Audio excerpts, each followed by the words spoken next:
Hello students, आज हम solve करने वाले हैं प्रैक्टिस सेट 3.5। प्रैक्टिस सेट शुरू करने से पहले हम कुछ कॉन्सेप्ट देख लेते हैं कि सिमिलर ट्रायंगल्स क्या होते हैं। Observe the following figures. तो यहाँ पे हम फिगर को पहले ऑब्जर्व करते हैं।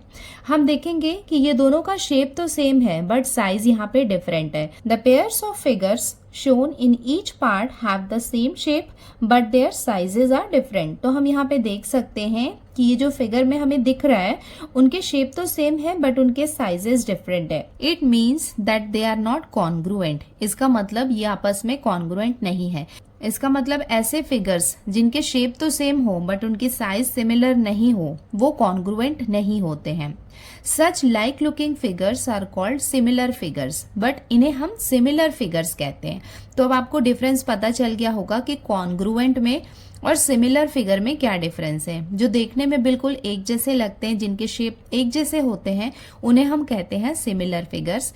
कॉन्ग्रुएंट का मतलब होता है कि उनके शेप के साथ उनका साइज भी सिमिलर होना चाहिए, मतलब इसी साइज का होना चाहिए। अगर हम इसके ऊपर रखेंगे तो वो ओवरलैप हो जाना चाहिए। सपोज ऐसा ही एक ट्रायंगल होगा जिसे हम इसके ऊपर रखेंगे तो नीचे वाला हमें दिखाई नहीं देगा, ओवरलैप हो जाएगा बिल्कुल, तो उसे हम कहते हैं कॉन्ग्रुएंट। सो यहाँ पे ये ताजमहल का फिगर दिया हुआ है तो ये भी आपस में क्या होंगे, सिमिलर फिगर्स होंगे, कॉन्ग्रुएंट नहीं होंगे। अब हम बात करते हैं यहाँ पे सिमिलर ट्रायंगल की। देखो जो सिमिलर ट्रायंगल्स होते हैं ना, उनके शेप सेम होते हैं बट उनके साइज डिफरेंट होते हैं। और ये यहाँ पे हमें सिंबल दिख रहा है ना, ये सिंबल किसका है, सिमिलर ट्रायंगल का। अब हम देखते हैं कि सिमिलर ट्रायंगल में क्या क्या कॉन्ग्रुएंट होता है। तो ये हमें हमेशा याद रखना है कि सिमिलर ट्रायंगल्स के एंगल्स सिमिलर होते हैं। जैसे यहाँ पे हमें कौन कौन से एंगल दिख रहे हैं, एंगल ए दिख रहा है, तो एंगल ए जो है वो कॉन्ग्रुएंट होगा, किसके कॉन्ग्रुएंट होगा, एंगल डी के। उसके बाद हमें यहाँ पे एंगल बी दिख रहा है तो एंगल बी किसके कॉन्ग्रुएंट होगा, एंगल ई के। नेक्स्ट हमें यहाँ पे दिख रहा है angle C, angle C congruent होगा एंगल एफ के। देखो सिमिलर ट्रायंगल्स में जो साइड्स होते हैं वो आपस में कॉन्ग्रुएंट नहीं होता है बट उनके बीच में एक प्रॉपर प्रोपोर्शन होता है, वो मैं आपको बताती हूँ। बट उसके बीच में हमें कॉरेस्पॉन्डेंस का भी ध्यान रखना होता है। कॉरेस्पॉन्डेंस क्या होता है, जैसे हमने यहाँ पे लिया साइड ए बी, तो ये क्या है, साइड ए बी, तो यहाँ पे इसका कॉरेस्पॉन्डेंस साइड कौन सा होगा, डी ई होगा। तो इसका प्रोपोर्शन हम कैसे लिखेंगे, ए बी अपॉन ये क्या होगा, डी ई। ये किसके इक्वल होगा, उसके बाद कॉरेस्पॉन्डेंस कैसा रहेगा, बीसी लेंगे तो बीसी के साथ हमें ईएफ लेना होगा। देखो ये है बीसी, तो इसका कॉरेस्पॉन्डेंस साइड कौन सा होगा, ईएफ, तो ये किसके इक्वल होगा, BC upon EF equals to, उसके बाद ये हो गया। अब हम इसको और इसको लेते हैं तो क्या है यहाँ पे AC, और AC का कॉरेस्पॉन्डेंस साइड कौन सा होगा, DF। देखो ये हो गया AC और AC का कॉरेस्पॉन्डेंस साइड कौन सा हो जाएगा, DF। तो इसे हम ले सकते हैं AC अपॉन DF। इसका मतलब ये है कि जब हम सिमिलर ट्रायंगल की बात करेंगे तो उनके साइड के बीच में हम ऐसे प्रपोर्शन निकालेंगे, मतलब डायरेक्ट हम ऐसे कॉन्ग्रुएंट नहीं लिख सकते हैं। तो यही डिफरेंस है, जब दो ट्रायंगल्स आपस में सिमिलर होते हैं तो एंगल सेम होते हैं, उनके साइड्स के बीच में प्रपोर्शन होता है। बट जब हम कॉन्ग्रुएंट ट्रायंगल लेते हैं तो उनके साइड्स भी क्या होते हैं, आपस में कॉन्ग्रुएंट होते हैं। ये तो हमें ऑलरेडी पता था। ये प्रॉपर्टी यूज करके अब हम ये प्रैक्टिस सेट सॉल्व करते हैं।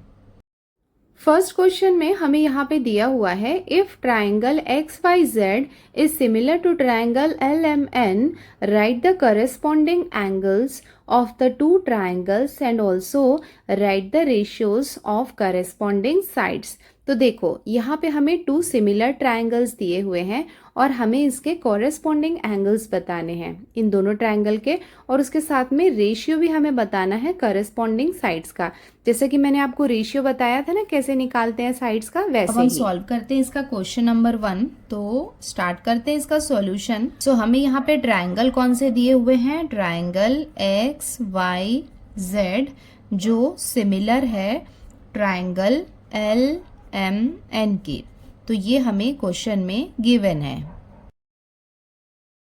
हमें यहाँ पे फिगर ड्रॉ करने की जरूरत नहीं है बिकॉज यहाँ पे इसके कॉरेस्पॉन्डेंस से भी हम पता कर सकते हैं। देखो एंगल X है तो यहाँ पे हम लिखेंगे कि एंगल X जो है वो कॉन्ग्रुएंट है, किसके कॉन्ग्रुएंट है, एंगल L के कॉन्ग्रुएंट है। उसके बाद क्या है, एंगल y है। सो एंगल y जो है वो किसके कॉन्ग्रुएंट है, एंगल m के। सो ये आपको कॉरेस्पॉन्डेंस में ही लिखना है।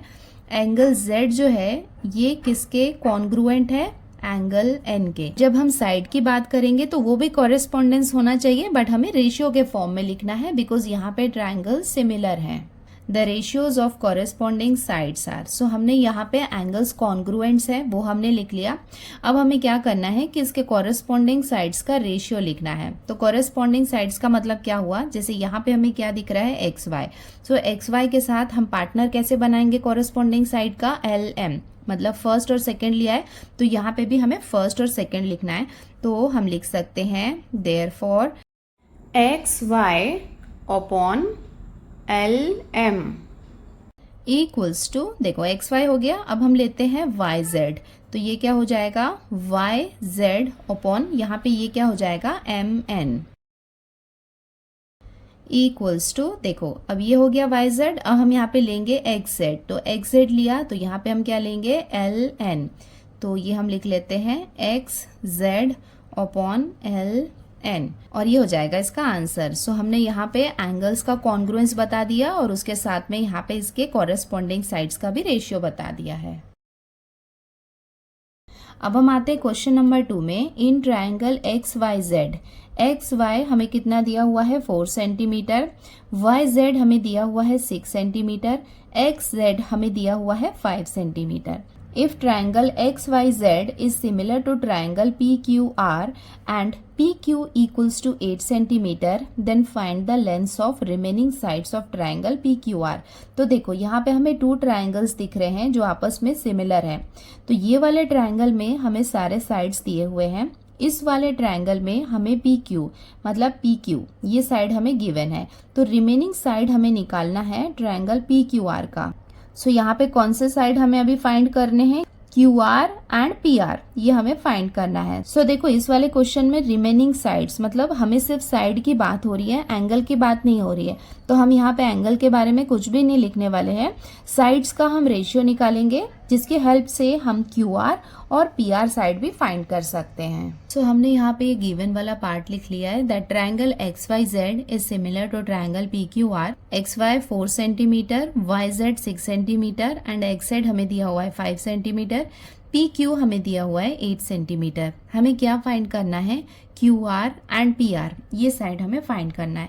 तो अब स्टार्ट करते हैं इसका सॉल्यूशन। देखो हमें triangle XYZ is similar to triangle PQR, ये हमें गिवन है। सो ये ट्राइंगल्स के अकॉर्डिंग हम क्या करेंगे, इसका रेशियो लिख लेते हैं। रेशियो इसके कॉरेस्पॉन्डेंस में हम लिखेंगे XY अपॉन क्या होगा यहाँ पे PQ इक्वल्स टू ये क्या है YZ।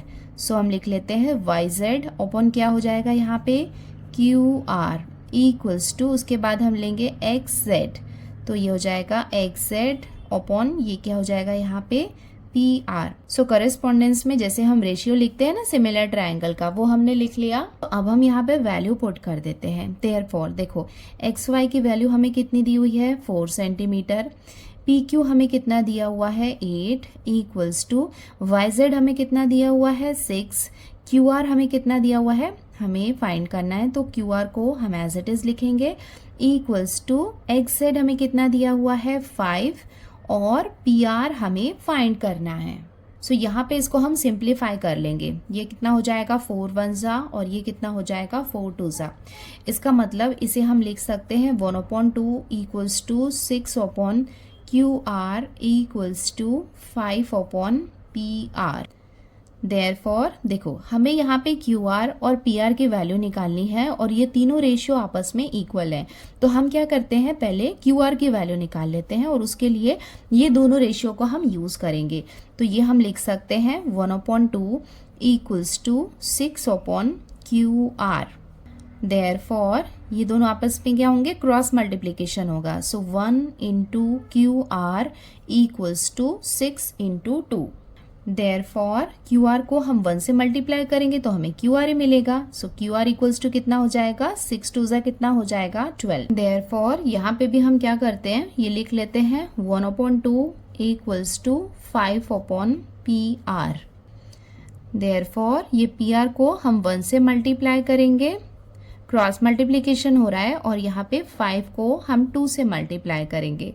देयरफॉर PR को 1 से मल्टीप्लाई करेंगे तो हमें PR ही मिलेगा, और 5 2 से कितना हो जाएगा 10।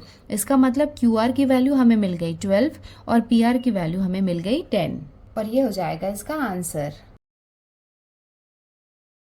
अब हम आते हैं क्वेश्चन नंबर 3 में। यहाँ पे हमें दिया हुआ है draw a sketch of a pair of similar triangles. तो हमें क्या करना है, सिमिलर ट्रायंगल्स को ड्रॉ करना है, लेबल देम, उन्हें लेबल करना है, मतलब ABCD या फिर XYZ जो भी है आपको नाम लिखना है। Show there corresponding angles by the same sign. तो हमें क्या करना है कि उनके जो कॉरेस्पॉन्डिंग एंगल्स होंगे उन्हें हमें सेम साइन से शो करना है। Show the length of corresponding sides by the number of proportion, और उसके जो कॉरेस्पॉन्डिंग साइड्स होंगे उन्हें नंबर ऑफ प्रोपोर्शन में हमें शो करना है। इसका मतलब प्रोपोर्शन हमें लिखना नहीं है, हम जो भी कर रहे हैं ना, एंगल शो कर रहे हैं या फिर हम उसका साइड को जो रिप्रेजेंट कर रहे हैं, वो एवरीथिंग हमें क्या करना है, उस फिगर में ही शो करना है। तो अभी मैं आपको बताती हूँ कि इसको हम कैसे सॉल्व कर सकते हैं।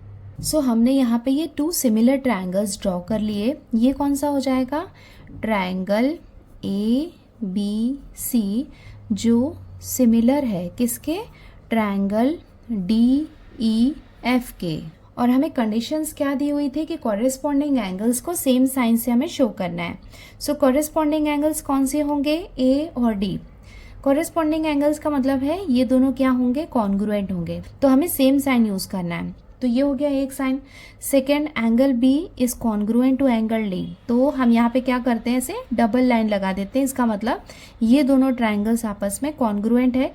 और एंगल C और एंगल F के लिए आप कोई भी साइन यूज कर सकते हो, बट वो सेम होना चाहिए। तो ये तो हो गया एंगल्स जिसे हमने सेम साइन से रिप्रेजेंट कर लिया। देखो A और D ये दोनों आपस में कॉन्ग्रुएंट है तो सेम साइन है। B और E ये दोनों आपस में कॉन्ग्रुएंट है तो इसके लिए हमने सेम साइन यूज किया। C और F ये दोनों आपस में कॉन्ग्रुएंट है तो उसके लिए हमने यहाँ पे सेम साइन यूज किया है। नेक्स्ट हमें क्वेश्चन में बोला है कि कॉरेस्पॉन्डिंग साइड्स को नंबर ऑफ प्रोपोर्शन में हमें बताना है। तो हम यहाँ पे कोई भी नंबर ले सकते हैं, मतलब ये ओपन एंडेड टाइप के क्वेश्चन है। तो सपोज हमने यहाँ पे ये साइड को ले लिया 2, ये हो जाएगा 3 और ये हो जाएगा 4। हमें क्या करना है, यहाँ पे प्रोपोर्शन में बताना है। जैसे AB है तो AB का कॉरेस्पॉन्डिंग साइड कौन सा हो जाएगा, DE। तो यहाँ पे हमें क्या करना है कि यहाँ पे जो प्रोपोर्शन लेंगे वो सेम होना चाहिए। सो आप कोई भी एक नंबर ले लो जिसे आपको ये तीनों से मल्टीप्लाई करना है। सपोज हमने 2 लिया, सो हम 2 को भी 2 से मल्टीप्लाई करेंगे तो 2 2 से कितना हो जाएगा 4। 3 को भी हम 2 से मल्टीप्लाई करेंगे तो 3 2 से कितना हो जाएगा 6। 4 को हम 2 से मल्टीप्लाई करेंगे तो हमें कितना मिलेगा 8। तो अभी आप देखोगे कि इनका प्रोपोर्शन सेम है, मतलब ये दोनों को डिवाइड करोगे तब भी आपको 1/2 मिलेगा, इन दोनों को डिवाइड करोगे तब भी आपको 1/2 मिलेगा, और ये दोनों को आप डिवाइड करोगे तब भी 1/2 मिलेगा। तो यहाँ पे तो हमने 2 से मल्टीप्लाई किया है, आप चाहे तो 3 4 5 जो भी नंबर चाहे आप ले सकते हो, बट इस बात का ध्यान रखना है कि यहाँ पे अगर आपने 3 से मल्टीप्लाई किया है तो यहाँ और यहाँ ये दोनों को भी आपको 3 से मल्टीप्लाई करना है, मतलब इनका प्रोपोर्शन सेम होना चाहिए। और ये हो जाएगा थर्ड का आंसर। सो बच्चों, इसके साथ ही हमने प्रैक्टिस सेट 3.5 कंप्लीट कर लिया है। अब हम जल्दी मिलते हैं नेक्स्ट वीडियो में। अगर आप हमारे चैनल पर नए हैं और चैनल को सब्सक्राइब नहीं किया है तो चैनल को अभी सब्सक्राइब करो। वीडियो समझ में आया है तो वीडियो को लाइक जरूर करो। सो आज की वीडियो में इतना ही बच्चों, जल्दी मिलते हैं नेक्स्ट वीडियो में। Till then take care, bye and practice well.